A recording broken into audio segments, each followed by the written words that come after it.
everybody, and welcome to Old Roommates. Today on the show, we revisit two groundbreaking music videos of their time. Sledgehammer by Peter Gabriel and Money for Nothing by Dire Straits.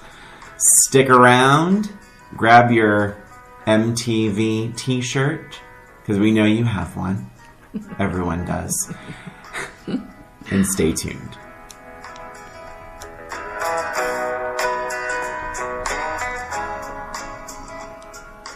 And welcome back to Old Roommates, the only podcast, I almost said music video, the only podcast that revisits pop culture through a middle-aged lens. This is Christina. And this is Brian. And today we are talking about music videos from the 80s.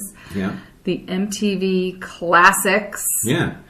We're going to start with Sledgehammer. This is 1986. Christina. Okay. What was Christina like in 1986? Oh, you wish you knew me in 1986. I was pretty cool in my own mind. So, yeah, I have to tell you, so not a big fan of this music video back then. Mm-hmm. I felt it was uncomfortable. The whole thing made me uncomfortable.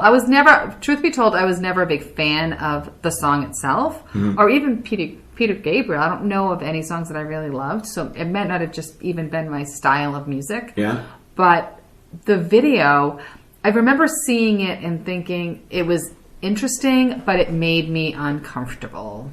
It wasn't a happy feeling.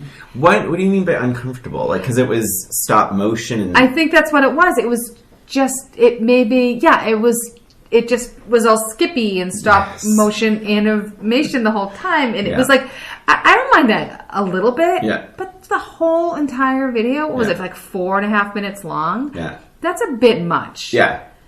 I will jump in and say, similarly, I'm not a fan of this video. I wasn't. So then, 86, I was 14. I was not. Is that true? Wait, 72? Yeah, I was 14. That makes sense. So I was not a fan of this video either. And because to me, I think we've mentioned this before. It's like I always like the music videos that have a story, and there's no story here. It is almost exclusively special effects, and it is jittery, and it's like the stop, and it's remembering that's 1986. So some of these things that we're seeing are groundbreaking for a music video. I did a little bit of research where make this video, he was laying under a glass table for 16 hours straight to get this video made. Fine. Yeah. And the special effects, great for their time and all that. And to that degree, it is groundbreaking. But in terms of being a 14-year-old, being in love with MTV and music videos in general, this didn't do it for me. It wasn't. Weirdly enough, it wasn't enough. Interesting. There's no plot. Like there wasn't a lot going on. There's nothing going on. If you have so if you have the special effects, great. Check. Now do something a little more interesting with them. Tell a story. Right. Yeah. Yeah, to me it felt like the whole video was, look at what I can do with stop motion animation. And that's even then. That's how I felt even then. Yeah. I don't remember being so cerebral about it like that. I just remember watching it and being like, ugh, this is uncomfortable. Yeah. I think now that I'm older, putting my thoughts into words that way. You're right. Yeah. Sure. So it's like back then I was just sort of bored by it, and it's just like it's about nothing. And... Well, the other thing too is it's so literal, and I have a problem with this. It's so literal. They talk about a roller coaster, and he's in a roller coaster. And talking about a train, and there's a train. It irks me so much. And the close-ups on his face, I don't need to see anybody's face that close. Yeah. I don't need to see the pores in the skin. It's disgusting. Yeah. So that, from the get-go. Yeah. Get-go. Yes. Brian. That, from the very beginning, it just made me uncomfortable. I was like, ugh, I don't want to see his eyes. So now, though, how did... Well, that's sort of like now is how I'm feeling. It's the same. It's the same. Wow. I still did not like it. I still was there an appreciation though? Did you really? Because there is a lot going on, but it's not enough in terms of a narrative. So my thing is, I will say this. I wrote down talking fruit face. Uh-huh. I like that. Okay. I like that. I was like, that was nice. Good. Yeah, that was interesting. Yeah, that was cute. I did have a little bit of a better appreciation for the work that it took to get this done. Yeah. I did appreciate that part, just looking back at it. But again, I did think that it was boring, and I think that, I just feel like, I don't know. There was an appreciation for, I like the dancing chickens. That's so funny. That's in my negative. Oh, interesting. That was just gross. Well, it was gross, but I thought it was funny. So, you know what it was? It was like different. It was like not a picture of him. So it was like, something a little different. Dancing chicken. So it was like refreshing that there was something different on the screen. Maybe that's why I like the fruit face. I like the fruit face because he wasn't in it. Maybe, yeah. You know what? Maybe he was just overexposed in the video. But really quick, you mentioned that you weren't much of a fan of Peter Gabriel. I will say that album, I did like Red Rain, and I liked Don't Give Up, his duet with Kate Bush, which is a very, very nice song. But in terms of the actual video, and to your point, it's like you could have a train if you just laid down your tracks, and there's a train. There's a train running around. It was like be more creative. Much. It was like, too much, not enough. And I did write down some of the claymation stuff was fun, but it was jittery, and it made me anxious. It made me anxious too. Yeah, and now. Then and now, absolutely. And I watched it. I just watched it last night. And I was like, and there was a point because I watched it on YouTube, and I'm like, is it playing at the right speed? Because, and it was, but it was like, it's not like the jitteriness you mentioned. You said skipping. The skipping. Yes, I was all that skipping. Some of it feels like a mistake, and because I think even back then we're not familiar too much with stop motion animation or claymation or all that kind of stuff. You don't really know what's a mistake and what's not. And maybe that's why people loved it. Maybe that's why you say the critics loved it. Maybe. By the way, I took some notes. It won 9 MTV Video Awards. The VMAs. Well, 9. That's ridiculous. You know what video it didn't win? What? Viewer's Choice. Isn't that, that is true. Interesting. And the video that won was U2, With or Without You. I loved that video. So that was 1986 VMAs. Viewer's Choice was U2, With or Without You, and it won. But truly, interesting. I know we're not talking about U2 right now, but remember that video of them on the roof?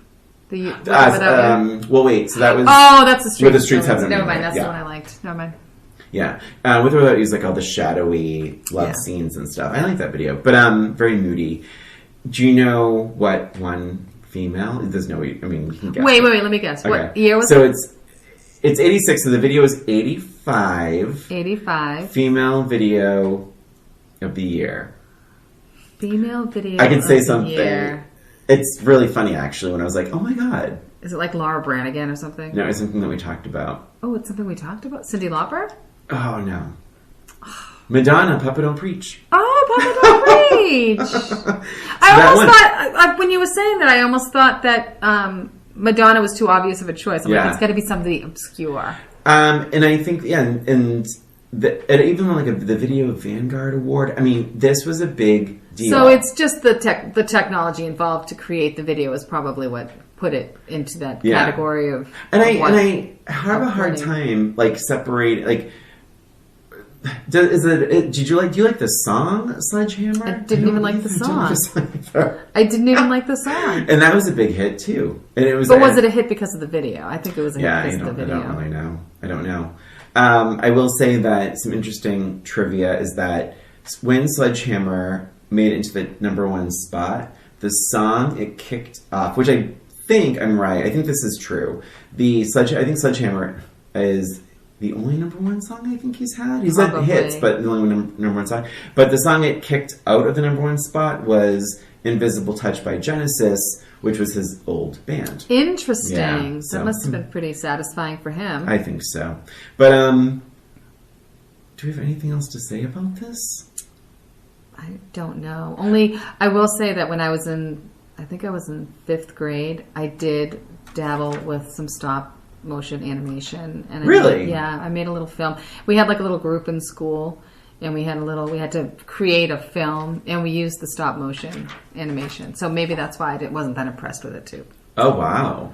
How painstaking is that process? It's so painstaking. Yeah. You have to move the object ever so slightly, like a half an inch, and then you click the button like 3 or 4 times. Yeah. And then you move it again. Yeah. And click the button 3 or 4 times. I mean, it is very, very slow. Yeah. It's a but very it made slow you process. it made you less impressed with Sledgehammer? Kinda, yeah. Wow. I mean, I feel like the little film that I made was really great. Oh. Yeah. Well, if you find it, we can put it on our Instagram account. I never got a copy of it, sadly. It's in the vault. Somebody's vault. So I think that's it for Sledgehammer. That's it. We're going to take a little break. Yep. When we come back, we're going to talk about... This might be our shortest episode ever. Money for Nothing, Dire Straits. We'll be right back. Be right back. Hey there, it's Brian and Christina. We just wanted to take this break to thank you for listening to Old Roommates, the only podcast that revisits pop culture through a middle-aged lens. Please subscribe to Old Roommates on iTunes, Spotify, and wherever you listen to podcasts.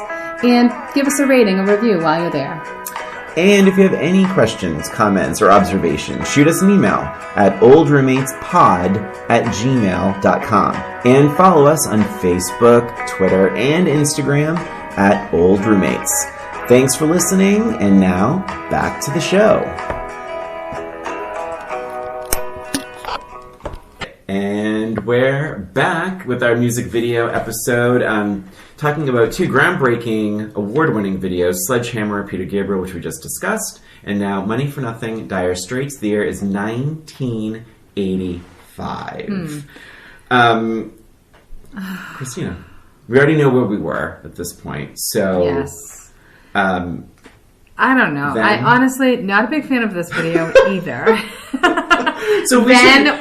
So someone might be listening saying, then why the hell did you? Because the point of this podcast is to revisit. It's not only about revisiting things we loved. It's about having a more mature lens, a middle-aged lens, if we will, to say, hey, you know what? We were young. Maybe we really just didn't get it. And now we can really look back and appreciate it. We did get it. It just stunk. Yeah. No, and I just have to laugh because when we were trying to figure out what to do for videos, we're texting each other back and forth. And we're trying to figure out, we like to do sort of 2 videos that have a little bit in common. Something in common, yeah. And I had thought of these 2 things, and I sent my suggestions over to Brian, and his response was, blech. They just feel like chores. Yeah, both of them. They were both. Yeah, and so he said, "I hate both of those," and then I said, "I hated them too." And then he's like, "Wait a minute!" So that's why we're even doing these, because we both, that's sort of one of the things that they had in common, but also the actual technology, the tech, whatever. That's right. Well, also, but remembering we haven't seen these things in 30 years. Right. Over 30 years. And that's 30 years of experience. I certainly didn't revisit it over the years, right? Right. It's definitely not something I would have looked up. So then when I had that reaction, I was like, you know what? The fact that I have such a strong reaction probably means I really should rewatch it, because it's been over 30 years since I've seen these things, and maybe I just missed the mark because I was a younger person, and now I have more information and experience in what's good and bad. But no. Yeah, no. And with Dire Straits, and this video... Yeah, go ahead. Oh, I was going to say, I think I would just change the channel. I think I liked it less this time around. Yeah. I had no respect for it at all. The graphics were cheesy. But wait a minute. So I will say this. Someone who you know and love, my husband. Uh-oh. He's been listening to the podcast, and he's like, I do have to say, I think you guys forget when these things were made and that you don't give enough credit. Who asked him?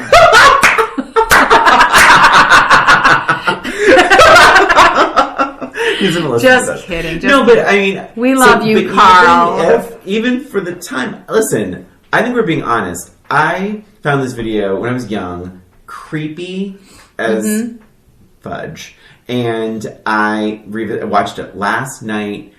I'm like, I'm not surprised. I felt this way. I don't feel that much differently now. No, I really don't either. I think that it was, honestly, I feel like the reason why it was so popular on MTV is because it had that little I want my MTV tag in it. It was like by Sting, right? That's right. Yeah. So I just feel like that's why it was as popular as it was. Think about that. If that song did not have that tag on it, do you think it would have been so successful? No. I don't think they would have played it as much. It's the only part of that song that's remotely... That's interesting. Or what is it? Memorable. Yeah.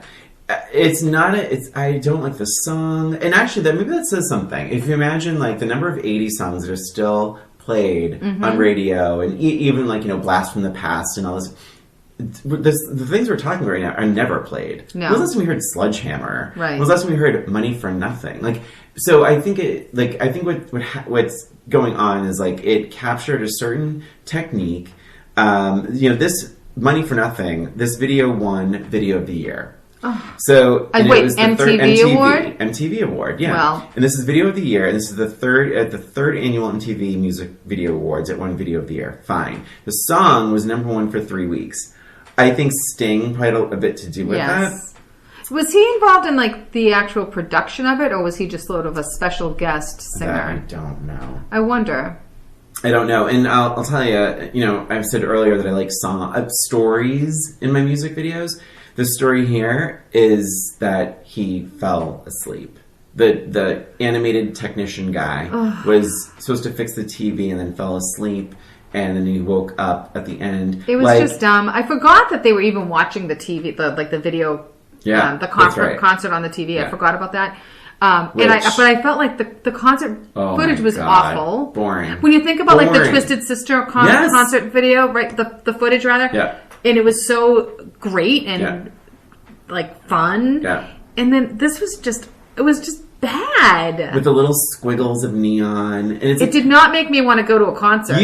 Certainly not theirs. Yeah. And I'll tell you, when the performers aren't having fun, God bless the audience, because you're not going to enjoy it either. Bored, right? Didn't they look so bored up on stage? None of it was done well. Right. The neon's little accents were inconsistent. The sort of Mario Brothers guy, the Minecraft, right? And then the only thing I liked was like the dog. The dog was cute. The dog was cute. That was the one positive I had too. Yep. I liked how the microwave. Go ahead. I liked how the microwave had heavy rotation. Yeah, which I thought was cute. But even for its time, boring and creepy. Yeah. Now.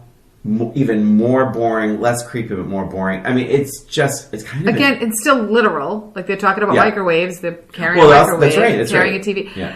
I mean, come on, people. Yeah. It's got to be a little bit more... Yeah. Yeah. And then in the middle of it, there's one little clip of, like, this weird, like, sex girl, like, getting undressed. Yeah. Like, what was that for? That was so crazy. It was not necessary. No. And like, because that was a music video. Because the whole thing is like Money for Nothing and the chicks for free. And I think the idea is that they didn't want to maybe make a music video. I don't know. So I'm going to speak to my listeners here because if you like this video, Christina, be careful. Honestly, I want to know why. Oh, okay. Well, what did you think I was going to say? Like, then don't stop listening. Listen. Yeah. No, I'm very curious. Sledgehammer, I can kind of understand why some people like the video.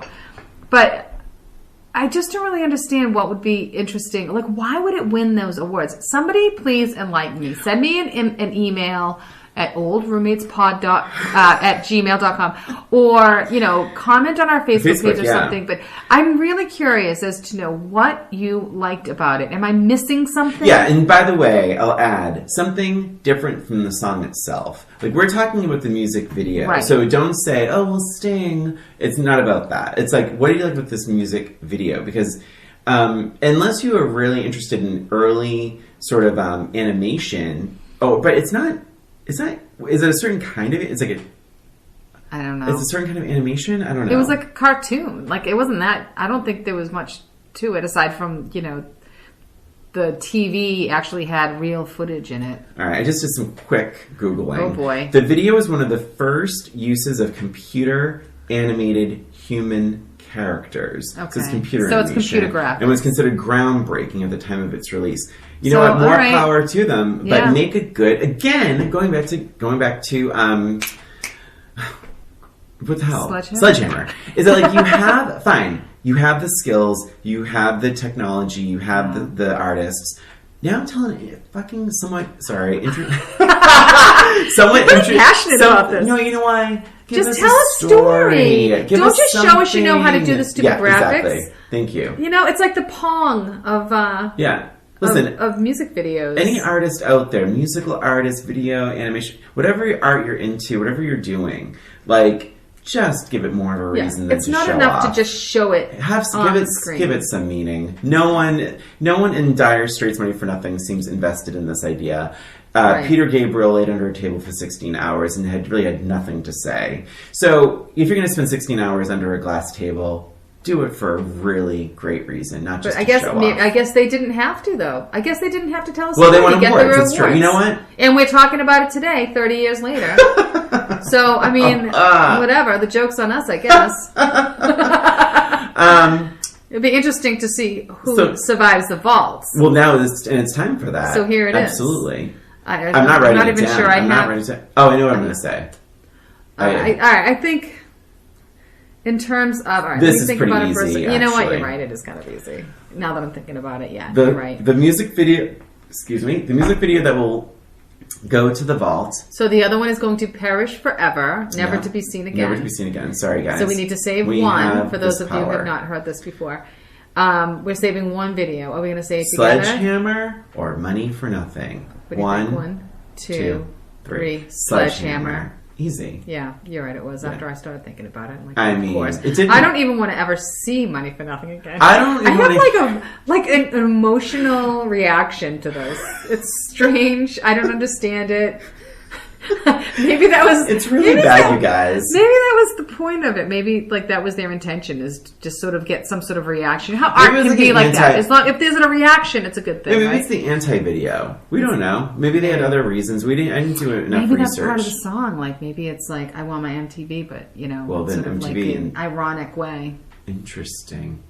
I don't know. Interested in your feedback, but listen, listeners. watch the videos and then tell us, if you agree. Yeah, and like Christina said, on Facebook, Instagram, at our Gmail account. I mean, however you want to reach out. But we were that curious. We want to know. And and if you're older, beyond say 55, and you have a different sort of take, we want to hear that 55. Too. Yeah.